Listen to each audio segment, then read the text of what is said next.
चलिए, सभी को गुड मॉर्निंग।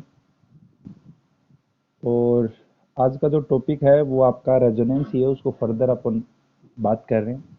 पिछली क्लास में अपन ने बात की थी बेटा रेजोनेंस क्या होता है आपका, और रेजोनेंस के क्या क्या रूल है आपके। ठीक है, अब बात करते हैं टाइप्स ऑफ रेजोनेंस या टाइप्स ऑफ मेसोमेरिक इफेक्ट। तो हेडिंग आपकी क्या है? Types of resonance. तो हेडिंग लिख दीजिए, टाइप्स ऑफ रेजोनेंस या मेसोमेरिक इफेक्ट। मेसोमेरिक इफेक्ट,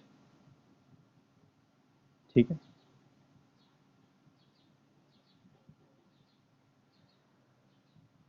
चलिए, तो यहाँ पे जो रेजोनेंस है बेटा वो आपका दो टाइप का है। एक तो पॉजिटिव रेजोनेंस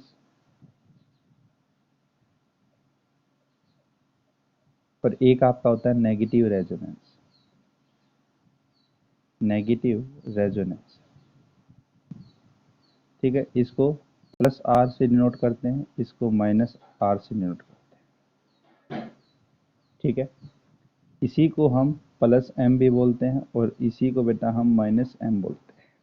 मेसोमेरिक इफेक्ट, जैसा कि मैंने आपको पिछली क्लास में बताया था कि जो ग्रुप होते हैं उसके कारण आपका इफेक्ट ये शो होता है। तो यहाँ पे ये जो इफेक्ट है, बात करें अगर अपन पॉजिटिव रेजोनेंस के बारे में, तो जो पॉजिटिव रेजोनेंस है, जो ग्रुप है उसके पास एटलीस्ट वन लोन पेयर होना चाहिए। तो एक कंडीशन होगी कि group should at least one lone pair. एक लोन पेयर तो उसके पास क्या हो ही हो। अगर बात करें अपन यहाँ पे, जैसे कुछ एग्जांपल की अगर बात करता हूँ, जैसे NH2 है और हैलाइड है आपके पास। यहाँ पे ये Cl है या F है, ब्रोमीन है, फ्रोमाइड है, आयोडाइड है, इस तरह से आपके पास है। OH है, हाइड्रोक्साइड है, या OR है कोई ग्रुप, ठीक। इसके पास लोन पेयर हैं, ठीक है। ये लोन पेयर है बेटा। इसी तरह से आपके पास यहाँ पे NH और C डबल बॉन्ड O और यहाँ पे CH3, यहाँ पे लोन पेयर है, ठीक है। इसी तरह से आपके पास O C double bond O CH3। अगर इस तरह के आपके पास कोई ग्रुप हैं तो वो ग्रुप जो है वो आपके क्या दिखाएंगे? पॉजिटिव रेजोनेंस दिखाएंगे। जबकि नेगेटिव रेजोनेंस जो है वो आपके नेगेटिव रेजोनेंस क्या हो, उसमें पाई बॉन्ड क्या हो, प्रेजेंट होना चाहिए। तो यहाँ पे उसकी कंडीशन क्या होगी कि जो एटम है आपका या ग्रुप जो है उसमें पाई बॉन्ड क्या हो, एक हो ही हो। तो group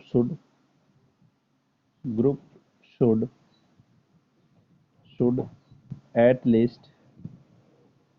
least one pi bond, ठीक है। इसमें पाई बॉन्ड होना चाहिए और इसमें लोन पेयर होना चाहिए। जैसे एग्जांपल की अगर बात करें तो यहाँ पे आपके पास है SO3H। अगर इसको हम खोल के देखते हैं तो S डबल बॉन्ड OOOH, ठीक है। एटलीस्ट आपके पास एक पाई बॉन्ड होना चाहिए। यहाँ पे पाई बॉन्ड कितने हैं? एक ये पाई बॉन्ड है और एक पाई बॉन्ड ये है। इसी तरह से आपके पास NO2 है, ये आपके पास NO2 ग्रुप है, ठीक है। यहाँ पे आपके पास CN ग्रुप है जिसमें आपके पास पाई बॉन्ड है। इसी तरह से आपके पास C और डबल बॉन्ड H, ये आपके पास जो ग्रुप हैं वो आपके पास क्या है? यहाँ पे पाई बॉन्ड होने ही चाहिए, ठीक है। इतनी बात समझें। जैसे इसमें अपन बात करें तो ये आपका C ट्रिपल बॉन्ड N होगा। यहाँ पे पाई बॉन्ड कितने हैं? दो हैं। यहाँ पे अगर पाई बॉन्ड की बात करें तो ये N डबल बॉन्ड O, और एक आपके पास कौन सा होता है? कोऑर्डिनेशन बॉन्ड होता है। तो यहाँ पे भी आपके पास क्या है? पाई बॉन्ड है। ये आपके पास पाई बॉन्ड है और इसका अपन ने यहाँ पे देख लिया। तो ओवरऑल जो है यहाँ पे जो पॉजिटिव रेजोनेंस है उसकी कंडीशन क्या है कि उसके पास लोन पेयर हो, और जो नेगेटिव रेजोनेंस है उसके पास क्या कंडीशन हो? उसके पास पाई बॉन्ड होना चाहिए। ये कुछ ग्रुप अपन ने बात की है। तो ये जो ग्रुप हैं आपके जिसके पास लोन पेयर है वो आपके क्या दिखाएंगे, पॉजिटिव रेजोनेंस शो करेंगे बेटा, और जिसके पास पाई बॉन्ड है वो आपके क्या करेंगे, नेगेटिव रेजोनेंस को शो करेंगे। ठीक है, इतनी बात समझ में आई तो मेरे को बताइए। अब मैं कुछ एग्जांपल लेके यहाँ पे रेजोनेटिक स्ट्रक्चर की बात करेंगे बेटा, बोलिए। बात करते हैं अब यहाँ पे कुछ रेजोनेटिक स्ट्रक्चर लेते हैं अपन। जैसे यहाँ पे अपन ने लिया ये बेंजीन है आपका, ठीक है, और इसके ऊपर क्या लगा हुआ है, Cl लगा हुआ है। क्या लगा हुआ है, Cl ग्रुप आपका। तो ये Cl जो ग्रुप है उसके पास कितने हैं, यहाँ पे लोन पेयर जो है वो 3 लोन पेयर हैं। ये लोन पेयर यहाँ पे इस साइड दिए लोन पेयर है, तो ऑब्वियसली बात है कौन सा ग्रुप आपका, प्लस आर ग्रुप है। पाई बॉन्ड है नहीं तो सीधी सी बात है नेगेटिव रेजोनेंस को शो नहीं करेगा। यहाँ पे जो रेजोनेटिक स्ट्रक्चर बनेगा वो आपका क्या बनेगा बेटा, ये आपका बेंजीन, और यहाँ पे ये शिफ्टिंग होने के बाद ये क्या बना, डबल बॉन्ड, और ये आपका Cl, ये पॉजिटिव चार्ज आ गया, और यहाँ पे लोन पेयर और ये लोन पेयर। ठीक है, और आपके पास यहाँ पे ये जो डबल बॉन्ड था वो आपका आगे की साइड शिफ्ट हुआ, ये आपके आगे की साइड शिफ्ट हुआ, तो यहाँ पे आपका नेगेटिव आ गया, और ये ठीक है।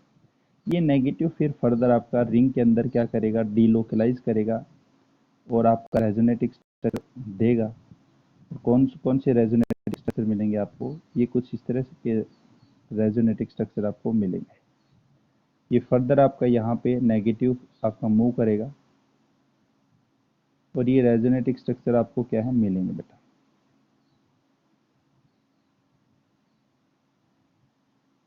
ठीक है, ये रिंग, ये आपका यहाँ पे गया, और ये वापस आपका यहाँ पे चला गया, तो यहाँ पे आपके पास ये आपका Cl। ठीक है, तो ये आपका क्या है, यहाँ पे ये रेजोनेटिक स्ट्रक्चर है। ठीक है, जिसमें अपन ने पॉजिटिव रेजोनेंस की क्या कर रहे हैं, बात कर रहे हैं। ठीक है, अगर यहाँ पे बात करें अपन कि जो आपका ग्रुप है जिसमें आपने यहाँ पे प्लस आर ग्रुप है, जो प्लस आर ग्रुप है आपका, उसमें जो बेंजीन है उसके ऊपर जो चार्ज वो कहाँ पे आया है, नेगेटिव चार्ज ऑर्थो पे आया है। जो नेगेटिव चार्ज है आपका, ठीक है, जो नेगेटिव चार्ज वो कहाँ कहाँ पे है, ये आपकी ऑर्थो पोजीशन है, ये भी ऑर्थो है, ये मेटा और ये आपकी पैरा। तो नेगेटिव चार्ज कहाँ पे आया है, ऑर्थो पे आया है, इसमें पैरा पे आया है, और यहाँ पे भी आपका ऑर्थो पे है। तो इसका मतलब नेगेटिव चार्ज ऑर्थो और पैरा पे है।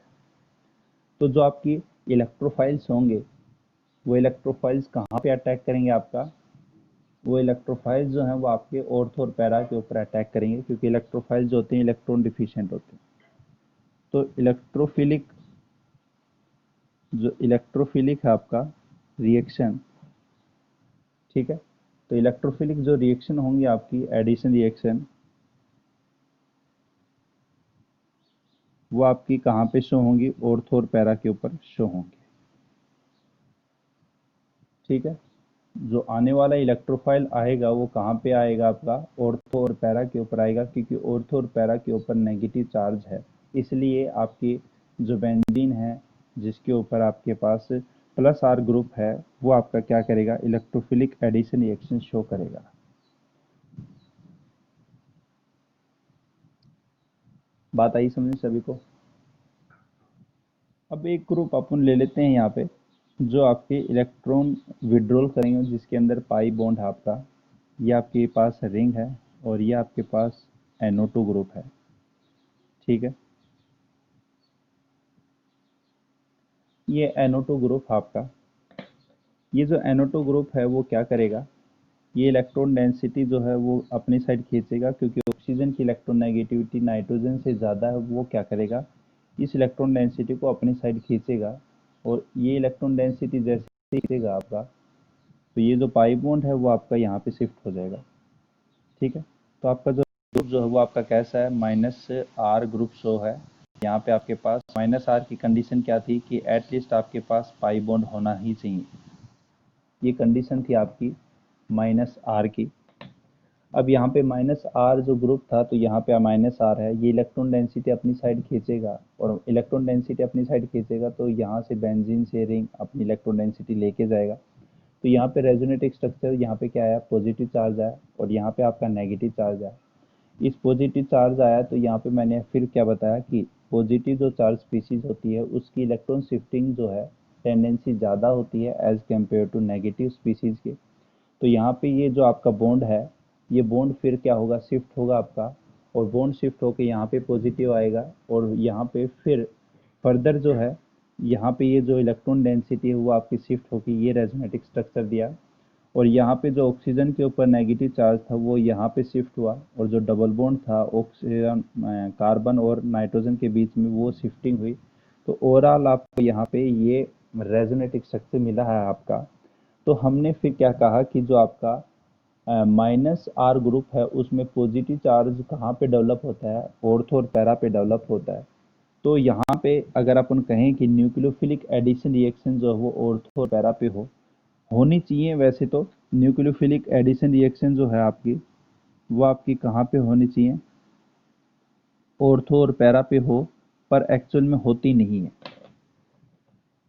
ठीक है, जो आपके एरोमेटिक कंपाउंड्स हैं आपके यहाँ पे बेंजीन टाइप के जो कंपाउंड होते हैं, अगर बात करेंगे एराइल हैलाइड में, तो एराइल हैलाइड है जो आपका वो न्यूक्लियोफिलिक एडिशन रिएक्शन शो नहीं करते हैं। क्यों नहीं करते, क्योंकि न्यूक्लियोफाइल जो आता है वो भी क्या है, आपका आपका इलेक्ट्रॉन रिच होता है, बेंजीन भी इलेक्ट्रॉन रिच है। तो इफेक्टिव के लिए जो आपका रिपल्सन होता है, तो ये आने वाला भी और बेंजीन भी कैसा है, जैसे ये बेंजीन है और न्यूक्लियोफाइल भी कैसा है, इलेक्ट्रॉन रिच, तो इनके बीच में क्या होगा, रिपल्सन होगा। तो पहला जो है वो आपका क्या होता है, इसका रीजन इफेक्टिव रिपल्सन होता है। ठीक है, इफेक्टिव रिपल्सन होता है जिसके कारण यहाँ पे ये न्यूक्लियोफाइल जो है वो यहाँ पे अटैक नहीं करने देता न्यूक्लियोफाइल को अपने ऊपर। अगर बात करें यहाँ पे दूसरा एग्जांपल की, तो यहाँ पे जो बॉन्ड है आपका कार्बन, यहाँ पे जो बॉन्ड बना हुआ है आपका, तो वो आपका sp2 हाइब्रिडाइज होता है। जबकि अगर अपन सिंपली एल्काइल हैलाइड की बात करें जैसे CH3 और X है, तो यहाँ पे जो बॉन्ड है वो आपका कौन सा है, ये sp3 है। ठीक है, और जितना ज़्यादा परसेंटेज एस करेक्टर होता है, जैसे कि अपन ने बात की, उतनी ही उसकी क्या होती है, ओवरलैपिंग होती है। तो sp2 जो हाइब्रिडाइज जो आपका बॉन्ड होगा वो आपका क्या होगा, स्ट्रोंगर भी होगा। ठीक है, ये दूसरा कारण है। इन कारण से यहाँ पे ये जो बॉन्ड है आपका, ये आपका बॉन्ड जो है वो आपका यहाँ पे अटैक नहीं हो पाता है। इसलिए जो sp2 आपका यहाँ पे जो न्यूक्लियोफाइल एडिशन रिएक्शन जो है आपकी एराइल हैलाइड, वो आपके शो नहीं करते हैं। पर यहाँ पे मेटा के ऊपर जो है वो कोई भी पॉजिटिव चार्ज नहीं आया है, तो मेटा जो है वो आपका अभी भी क्या कर सकता है, इलेक्ट्रोफिलिक एडिशन रिएक्शन शो आराम से कर सकता है। तो इलेक्ट्रोफिलिक एडिशन रिएक्शन जो है आपका -R ग्रुप में, मतलब नेगेटिव रेजोनेंस में कहाँ पे शो होगा, मेटा के ऊपर होगा। जबकि जैसे कि अपन ने देखा कि अगर आपके पास पॉजिटिव रेजोनेंस है उसमें ऑर्थो और पैरा जो है वो आपके कैसे चार्ज के थे, नेगेटिव चार्ज का था। तो वहाँ पे जो इलेक्ट्रोफिलिक एडिशन रिएक्शन होती थी वो कहाँ पे होती थी, वो ऑर्थो और पैरा के ऊपर होते थे, ऑर्थो और पैरा पे आपकी होती है। जबकि यहाँ पे कहाँ पे होती है, मेटा के ऊपर होती है। बेटा बात समझ में आ गई तो मेरे को बताइए।